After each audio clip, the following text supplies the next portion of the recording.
Sup, Nerdmigos, with the Jive talking to John Norgrove. We've got Wifey, and we're back at it again for another Trek Jive. So we just finished Season 4, Episode 8 of Star Trek Lower Decks, Caves. Caves. And what a fun episode. What a nod to classic cave missions. So, spoiler-free review, fantastic episode.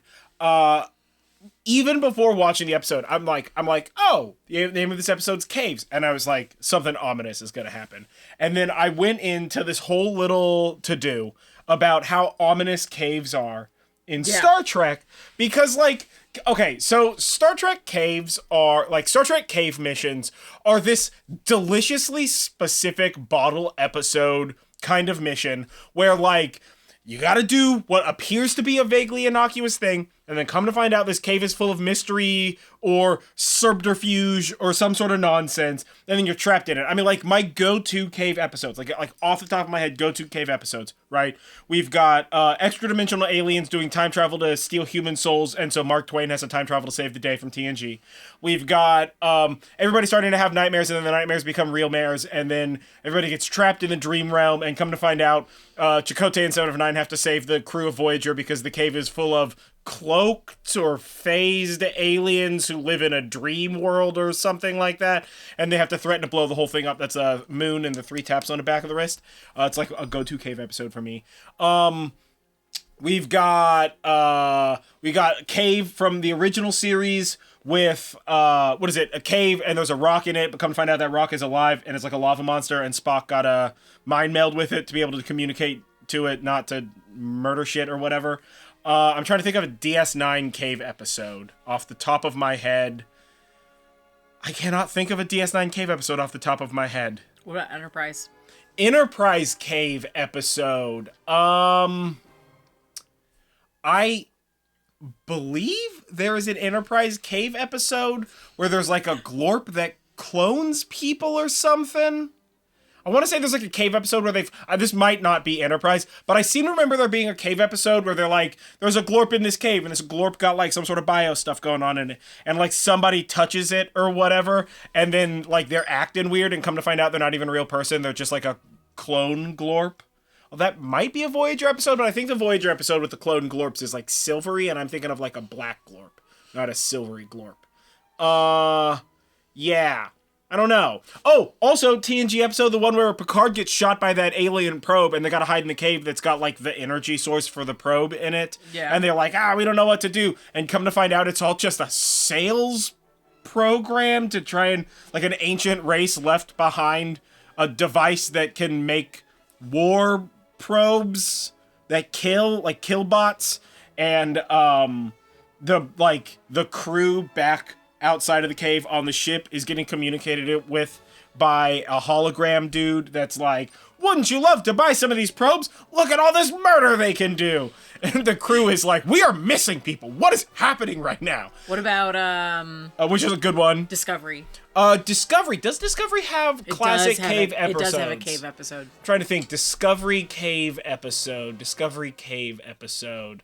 Oh, they have that cave episode where like oh no, I'm thinking of Lower Decks, I think, where the cave has those like future alien things in it, and they gotta solve the problem. Is that the Discovery episode? Oh, that's the Discovery episode. Yeah. They learn to communicate with the entities that are on the other side of the rip. Yeah. Okay, cave episodes. Picard cave episode. Cave episode. Did Picard have any cavery going on? I don't know if Picard did a cave. I don't know if Picard did have a cave. Huh. I don't think Picard had a cave. 3 seasons, no cave. Maybe no cave. Do you know about a Picard cave episode? You gotta let me know about that stuff. How about... another great TNG cave episode is where you go for just regular scans in a cave episode with like an old lady, and come to find out she's the mom of a kid who died by a crystalline entity who your brother was in cahoots with, and so she's like, of course you know that this cave can protect people from the crystalline entity because you're working with it just like your brother. All you robots are in cahoots, and you have to explain to her that that's definitely not what's going on right now. And come to find out it is just like a random cave thing, but like you got memories of her son because all of the database of the place where her son was when he killed everybody. All their like personal logs got uploaded into your brain. A feature that seems very strange to have, by the way. And because of that, and because her voice memos, you're able to like affect her son's voice, and then you guys become BFFs and save the day from the crystalline entity or whatever. Prodigy. Oh, like the whole root of Prodigy is a cave episode. I know, right? You start in the prison colony in a cave, right? Oh, TAS, the animated series. The animated series cave episode. I'm trying to think. I believe that transforming gun is found. Oh man, Dad's gonna kick my ass for not knowing the name of that gun off the top of my head. It's such a great episode. It's one of the best TAS episodes. But I think that gun is found in a cave. That's it's like this like ultimate weapon that like the gun can turn into like 9 different modes, and like all the modes do like there's like a big blast mode, and then there's like a mode that just like makes a sound but like it drives things crazy and like all that kind of stuff. I'm pretty certain that's a cave episode of TAS. And I know there's another one. I think the one with the bats, where like they go down to like do what seems like a simple mission, and there are these like comical bats that just do this like rah, rah, rah, and it's the exact same soundbite just played on loop the whole time. And then they're like, it's like da-da-da-da-da, and they're like having to run through the cave, and it's just like this like one scrolling scene. The TAS was made for like 4 nickels and a halfpenny. And it's such a great show. I love TAS. If you have never seen the animated series of the original series, do yourself a favor and watch it. It's amazing. I own them all on VHS tape still to this day. It's one of my all-time favorite Star Trek things is that. Also, another cave episode, but it's from the books, that features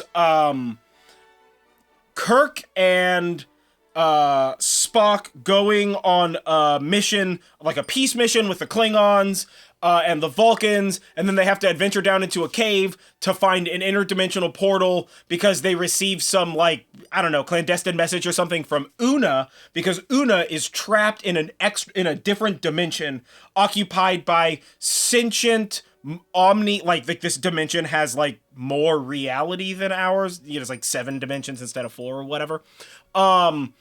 She's trapped in that dimension with some crew members of Pike's Enterprise, and like in this place what you think affects reality, and these like snails are trying to like break free from this dimension and take over our dimension, and in doing this, like in like cave and extra dimension missions happening at the same time that like a Klingon chancellor and a Vulcan chancellor were murdered, and the Klingons are like pounding this like field barrier around this planet with weapons because they think that their chancellors were being kidnapped by the Federation, and the Federation's like, we didn't turn the shield on, we don't know what's happening, and we can't communicate out of it, we're all gonna die. What is going on? Where's Kirk? And they're like, he's just gone. We don't know where he is.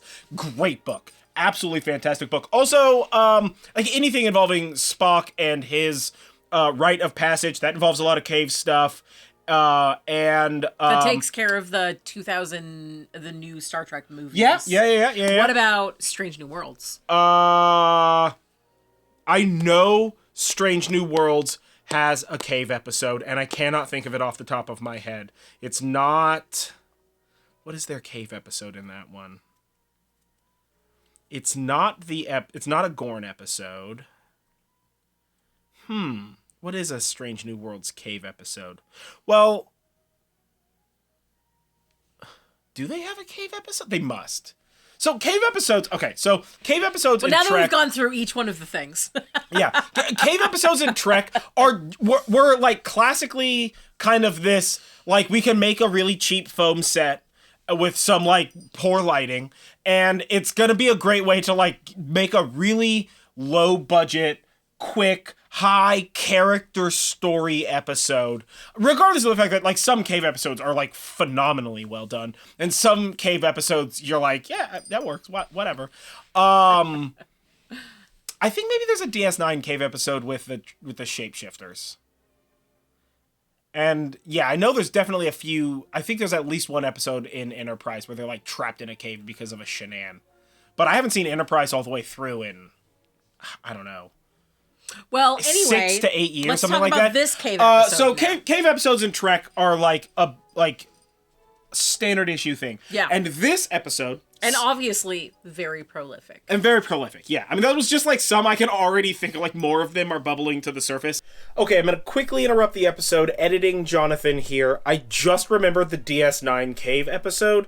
It's the episode where O'Brien and Keiko and their daughter go to a planet, like for a picnic or whatever, and then the daughter wanders off in a cave, and the cave's got a time tunnel in it, and then she goes to, like, the other side of the time tunnel, gets, like, lost in it, and they finally go through the time tunnel, and, like, it's only been, like, whatever, a couple of hours, but on the other side, she's like 20 years old or whatever, and they bring her back to the station, and she's all like wild Tarzan girl, and so they realize that like the right thing to do as parents is to like send her back through the tunnel, so they send her back through the tunnel. But like that's a great DS9 cave episode and time tunnel, so that's a reference to the Mariner part. So there you go, back to the regular scheduled program.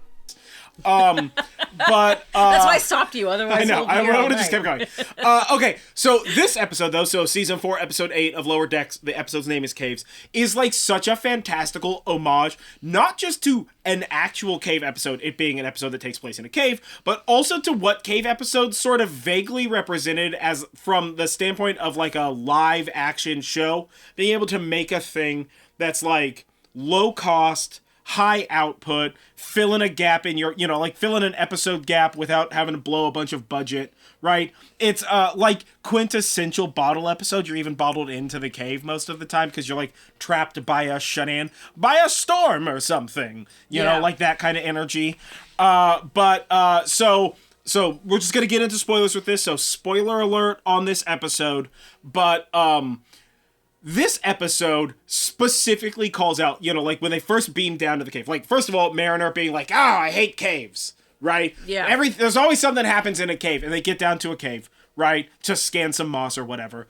And the first thing that Rutherford says is like, I love caves. They're so moist, and the floor is so flat, right? Because, like, in Star Trek, the floor is obviously, like, always flat, which is not how caves naturally form for obvious reasons or whatever. Generally how caves are, And then of course like a cave-in occurs and they lose communication and Mariner's just like, centuries of technological advancement and just some rocks and we can't communicate through it. Like that kind of energy, which is hilarious.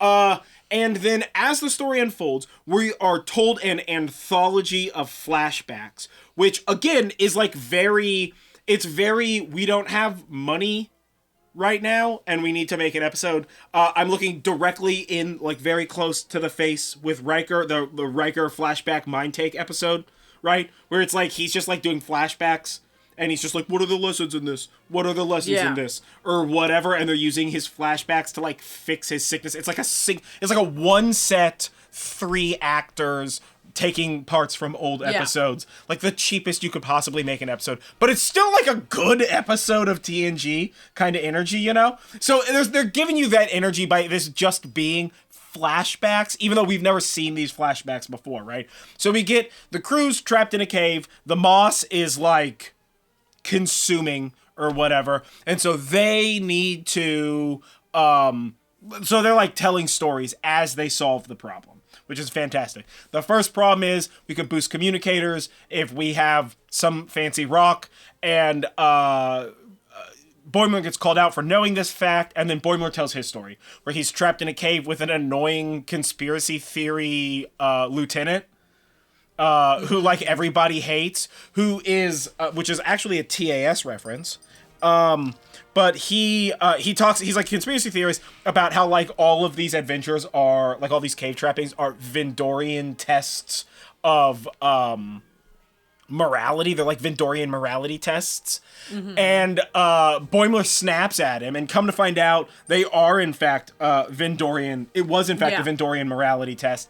And he like, because he's part of some subspace forums that talk about this stuff, they like put him on blast. Like, they're like, oh, he knows all these things. They like share a cricket and then like help these guys out, which is super hilarious. And the Vendorians are this like orange octopus monster from the animated series of the original series, TAS, which is such a great reference. Oh my goodness, I can't believe they did that. I love it so much. This show really does throw a lot of like like throw a lot of references backwards to TAS. Yes. Right, with the Cadians, which we really haven't seen. I think we saw them in maybe 2009 Star Trek, or maybe Star Trek Into Darkness or something like that. But like we really haven't seen them in a live action show for obvious reasons. It would be like expensive and difficult to do when you have such a low budget. And very Uncanny Valley. And very Uncanny Valley, or like very like furry adjacent, you know, where like the head would have to be too big because of whatever. You know, there are like makeup limitations. There are practical limitations. I think that we like always need to take into account when we're watching a show like this. It's like, yeah, we want it to be like, yeah, but also like shit costs money and business is real. So well, you know. But so we got that with the Vendorians, which was fantastic. Boimler's story was hilarious. Yeah. Right? And then after they get the rocks or whatever, we get Rutherford's story. And Rutherford's story is where he was trapped in a cave with the Doctor, and he has a mind replace baby or whatever the heck he called it, right? And of course they're like, you didn't tell us that you had a baby? And he's like, oh, I thought I told you that I had a baby, but like it's not really that big of a deal. It's not even like my baby. She just like touched my face and then I had a baby or whatever.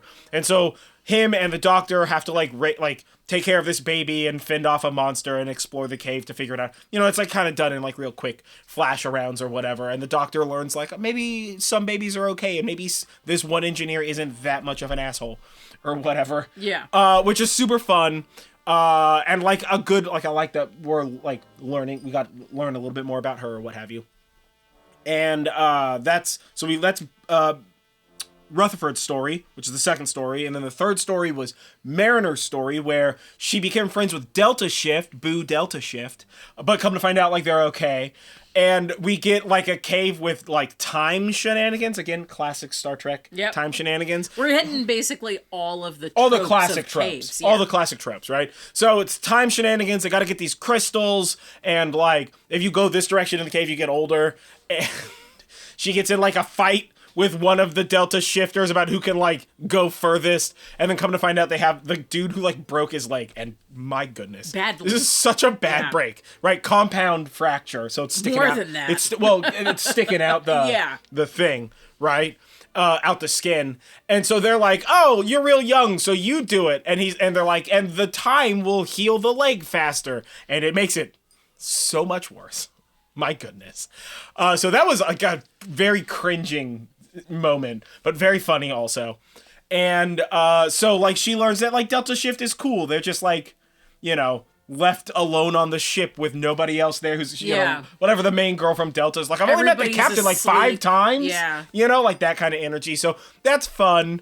And then the whole time, bloody Tendi is over here trying to tell her story about being trapped on a turbo lift, and she doesn't get to tell her story until finally the Moss like gets them and is like, I'm not gonna let you guys leave. They like solve the problem, like they're gonna communicate. He's like, I'm not gonna let you guys leave until the green one can tell me her story. Yeah. And then Tendi gets to tell her story, which is not a cave story. Yeah. Right?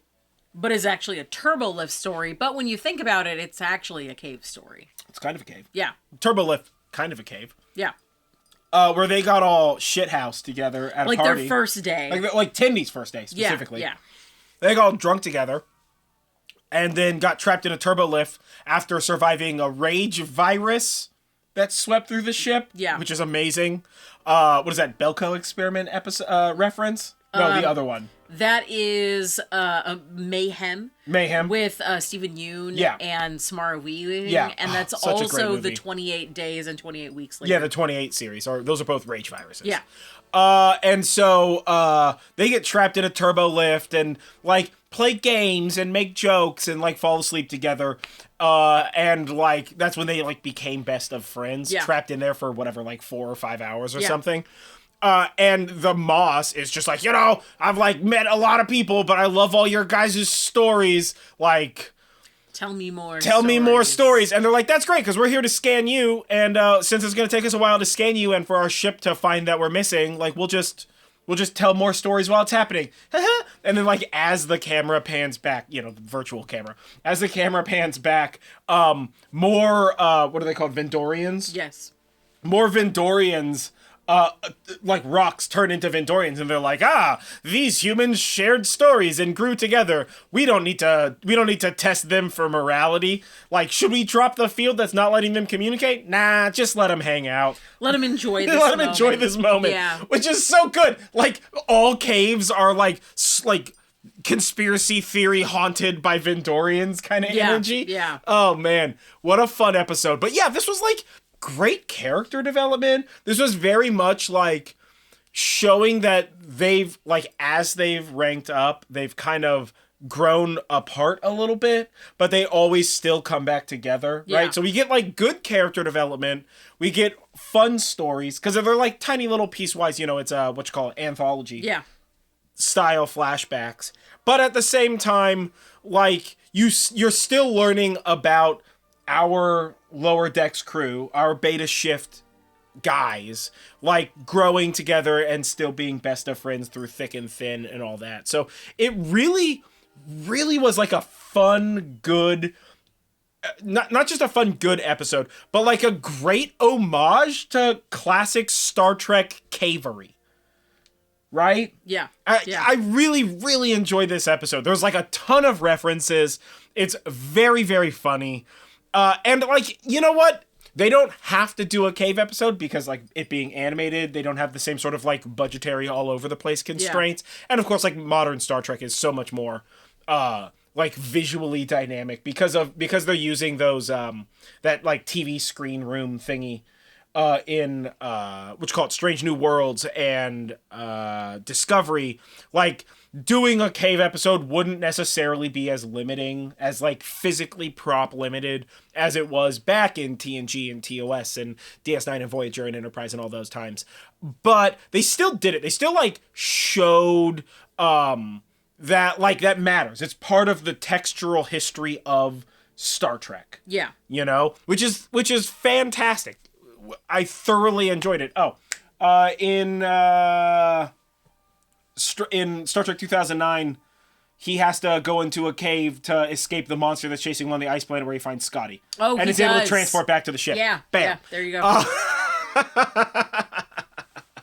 So, what's up? Oh, also, bloody the entirety of, like, Khan, lot of cave shenanigans with Khan, Noonien and Singh in the original series movies. And you've got, the Genesis Project is in a cave for Star Trek 3 and 4, 2 and 3, it's in whatever, 3 and 4. Basement level in Strange New Worlds, which is kind of like a cave. It's true. A basement. Is it a spooky basement? Well, kind of, because it kind was of spooky, like, basements or caves. I'm gonna allow it. I'll let that one slide. That works. So yeah. Also, like, more Star Trek. So we're drinking blue drink tonight. This blue drink happens to be Special Reserve Andorian Blue, a Federation official Chardonnay. So that's fun, right? Very tasty bev. So definitely, like, we're not connected to them, but every time we have one of these bloody Star Trek wines, I'm just like, they're so good. Yeah. I dream of that Klingon blood wine. I dream of Klingon blood wine. Take that directly on the surface. Yeah, man, I really enjoyed this episode. This was a fantastic episode. Y'all out there, what is your favorite Star Trek cave episode? I mean, mine is definitely Voyager's Dream Cave episode. Because it ends with threatening absolute devastation on these people if my crew isn't released from your mind hold, which is great. Plus, you get the classic horror movie where he uses his 3 taps to get out of the dream, and then come to find out he's still in the dream. Because it's very, like, I'm deeper in the dream. It's very Freddy Krueger of them, which is fantastic. So yeah, that's probably that and Time Traveling Mark Twain. Because obviously, Time Traveling Mark Twain is exactly the sort of energy I expect from Star Trek. Yeah. What about you? Your favorite cave episode in all of Trek? So in TNG, there is the episode where Data goes back in time to like the gold rush times, and that episode, it's a two-parter. That episode ends in a cave, but that's like one of my favorite episodes. That's the one with his where he leaves his comm badge behind, where he has to meet Guinan. Yeah, that's time traveling Mark Twain. So that's a banger episode, dude. Yeah, well, that's all cave because it starts with a cave. Well, it doesn't, and ends with a cave. Yeah, but it doesn't take place fully in the cave. Yeah, but the cave is the feature. Yes. Right? Yes. The cave is the set piece that makes the episode work. Yeah. As it were, you know? Time cave. Plus you've got like, I don't know, wraith aliens that are like drinking people's life force, and they don't really fucking address that. Mm-hmm. They're real like, we stopped them. I guess that we don't have to deal with that ever again. Like there was only fucking 2 of them? Yeah. Or something? I don't know, it was so weird. It's such a great episode. Yeah. Totally. But y'all out there, what's your favorite episode? Comment below. While you're at it, give us a like. If you're not subscribed already, subscribe to the channel for more Trekkie fun stuff. I have a myriad of Star Trek things to do and to say.